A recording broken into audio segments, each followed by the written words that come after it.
C'est le colonel Boumedienne qui a renversé Ben Bella et qui prend la tête d'un conseil révolutionnaire. Ces images ont été tournées ce matin par nos amis Aker et Ankiri qui s'étaient rendus à Alger pour suivre la seconde conférence afro-asiatique. Alger s'est réveillé ce matin au bruit des chenilles des chars. Tout s'est passé très vite et l'on peut dire que Ben Bella a été renversé en quelques minutes. Le colonel Boumedienne, chef d'état-major de l'armée, qui a dirigé le putsch, préside maintenant le Conseil révolutionnaire provisoire qui prend la tête de la République algérienne. Voici la Villa Jolie où tout s'est passé ce matin à 3h30. À 3h30, des chars sont arrivés.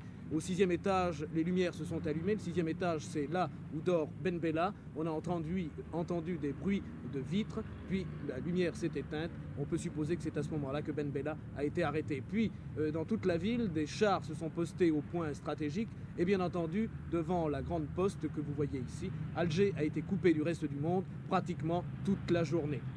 Les Algérois étaient passifs, et bien tout simplement parce que depuis 2 jours, on tournait un film à Alger. Les Algérois croyaient que ces chars faisaient partie du scénario. Mais à midi, exactement, Radio Alger a lancé son premier communiqué. Un communiqué signé Boumedienne. Peuple algérien, un conseil de la révolution a été créé. Il a pris toutes les dispositions pour assurer dans l'ordre et la sécurité le fonctionnement des institutions en place et la bonne marche des affaires publiques. Par ailleurs, il s'attachera à réunir les conditions pour l'institution d'un État démocratique, sérieux, régi par des lois et basé sur une morale. Un État qui saura survivre. Vous voyez que tout ceci est très vague, on ne dit pas qui fait partie de ce Conseil révolutionnaire. À la veille d'une conférence internationale, la plus importante qui puisse se tenir dans un pays du tiers-monde. Le prestige accumulé par notre révolution depuis le 1er novembre 1954, pour autant qu'il ait pu désigner notre capitale pour un tel rassemblement, ne nous fera jamais perdre de vue la confiance placée en notre pays par les peuples d'Asie, d'Afrique. C'est évidemment là le grand point d'interrogation. Il faut savoir maintenant si cette conférence d'Alger pourra se tenir. Ne saurait autoriser un homme à les exploiter cyniquement à des fins personnelles et au détriment de l'intérêt supérieur du pays. Peuple algérien, les hommes qui aujourd'hui ont décidé de répondre à ton appel angoissé, persuadés en cela de traduire ton vœu le plus cher, ont pris sur eux de te faire recouvrer ta liberté usurpée et ta dignité bafouée. Il était grand temps de situer le mal et de le circonscrire et de le dénoncer. Il était surtout nécessaire d'agir en mettant un terme à cette situation dramatique. Quelle que soit l'importance de sa mission, nul ne peut prétendre incarner seul à la fois l'Algérie, la révolution et le socialisme. Cet homme dont parle le speaker, vous l'avez reconnu, c'est évidemment Ben Bella. Ces images ont été filmées ce matin, je vous le rappelle, et elles ont pu prendre l'avion de midi, car cet avion avait 2 heures de retard, bien sûr, pour cause de révolution. À Paris sont arrivés également les premiers passagers d'Air France qui avaient quitté Alger ce matin. Évidemment, leur témoignage n'est pas complet, mais ces témoignages recueillis par Albert Zarka prouvent qu'à Alger, tout s'est passé dans le plus grand calme. J'ai quitté mon hôtel La Laitier à 10h ce matin, j'ai pris un taxi et j'ai vu quelques barrages de police, mais un calme absolu.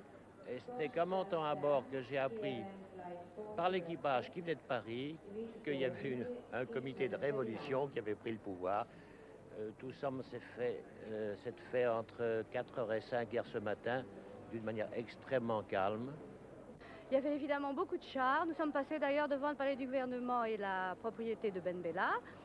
Il y avait des chars un peu partout, mais les gens regardaient tout ça d'une façon assez calme, assez débonnaire. Et dans la ville, l'agitation semblait à peu près normale. Sur la route, nous avons été surpris de voir les chars en position et de nombreux militaires tout le long du parcours, mais tout paraît se passer dans le calme. On nous a simplement demandé nos pièces d'identité à plusieurs reprises.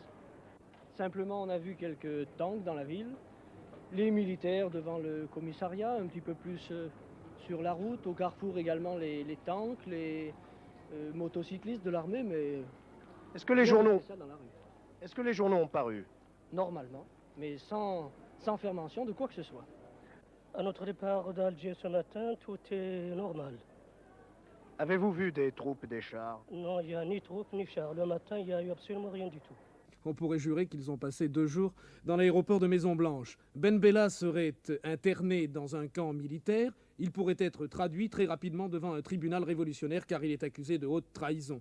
Il y a quelques mois, dans une conférence de presse, Ben Bella exposait son programme. Il y a quelque chose de fondamental. Une révolution authentique. Il se propose de faire quelque chose d'authentique dans ce pays, une révolution, quels que puissent être les obstacles, qu'ils soient internes ou externes. Il n'y a pas de force au monde qui nous arrêtera. Il n'y a pas de force au monde qui arrêtera l'action authentiquement révolutionnaire que nous avons décidée ici.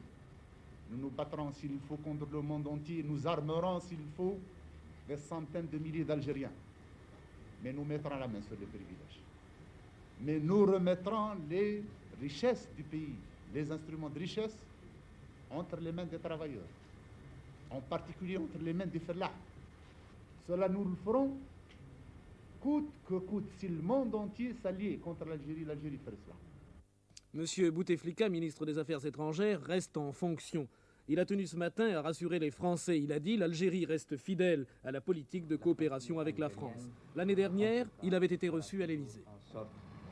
Dans le cadre de l'intérêt bien compris de l'Algérie et de la France, faire en sorte qu'il y ait une promotion progressive de la politique de coopération.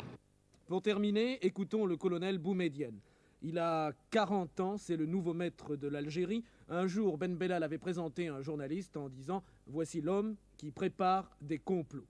On dit que vous êtes l'homme qui monte en Algérie et un militariste d'autant plus déchaîné qu'il a toujours commandé, comme on a dit, une armée des frontières. Un aventurier fascisant, on a dit aussi au contraire que vous étiez un ascète révolutionnaire. Alors où est la vérité à votre avis? La vérité est que je suis un militant révolutionnaire. Simplement un militant révolutionnaire.